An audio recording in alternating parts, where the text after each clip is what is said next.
Solar बिजली हुई ठप, वनवासी गांव के बच्चों की पढ़ाई हुई बाधित। कैमूर पहाड़ी पर बसे नौहट्टा और रोहतास प्रखंड के कई गांवों में सोलर बिजली महीनों से ठप पड़ी है।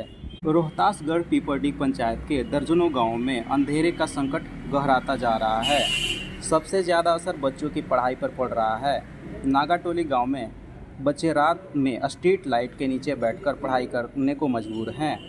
मनोहर कुमार इन बच्चों को पढ़ाते हैं और कहते हैं, सरकार भले ही बड़े बड़े दावे करे, लेकिन हकीकत यह है कि वनवासी बच्चों की पढ़ाई बिजली संकट से बुरी तरह प्रभावित है। अभिभावकों का कहना है कि घरों में रोशनी न होने के कारण बच्चों को खुले में पढ़ाई करनी पड़ती है। ग्रामीणों ने बताया कि तकनीकी गड़बड़ी और रख रखाव की अनदेखी इस संकट की वजह है। कई बार शिकायत करने के बावजूद समाधान नहीं हुआ। स्थानीय मुखिया नगेंद्र यादव ने भी प्रशासन और ऊर्जा विभाग से जल्द बिजली बहाल करने की मांग की है, ताकि गाँव अंधेरे से बाहर निकल सके और बच्चों की पढ़ाई पटरी पर लौट सके। मुखिया जी, रोहतासगढ़ पंचायत के अभी वर्तमान मुखिया हैं आप। शुभ नाम? मेरा नाम नागेंद्र यादव। अच्छा, रोहतासगढ़ के कुछ गांवों में बिजली जो सोलर प्लेट लगा है उसमें कुछ बाधाएं हैं, क्या बता सकते हैं कहाँ कहाँ? बिल्कुल।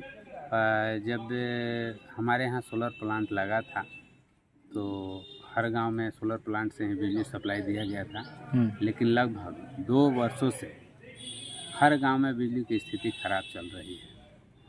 कुछ जगह बैटरी ख़त्म हो गया, कुछ जगह ऐसे ही बिगड़ गया है, ख़राब होने से ऐसे ही पड़ा हुआ है। और हमारे दर्जनों गांव में आज के डेट में बिजली बाधित है और अंधेरा ही अंधेरा है। धनसा और बुधवा में बताया जा रहा है कि बीते 2-3 महीनों से कुछ जगहों पे कुछ बिजली की आपूर्ति नहीं धानसा है। और बुधवा ही नहीं, वहाँ धानसा, बुधवा, रानाडेग, फिर आपको लुका, पहरू, चाकदी, कछुअर, ये सारे गांव में बिजली सप्लाई बंद है। हमने इसका सूचना उस विभाग के अधिकारी को दिया, लेकिन देने के बाद भी कोई सकारात्मक सवाल अभी तक नहीं किया। क्या कहा अधिकारियों ने आपसे? उन्होंने बोला कि मेरा 5 साल के था, मेरा कार्यकाल ख़त्म हुआ, दोबारा टेंडर होगा, हमें मिलेगा तो हम बनवाएंगे। यही बात कह करके उन्होंने। किन से बात हुई थी आपको? वो आरके सोलर प्लांट का कोई मैनेजर हैं, उन्हीं से बात हुआ था। ठीक सर, थैंक यू।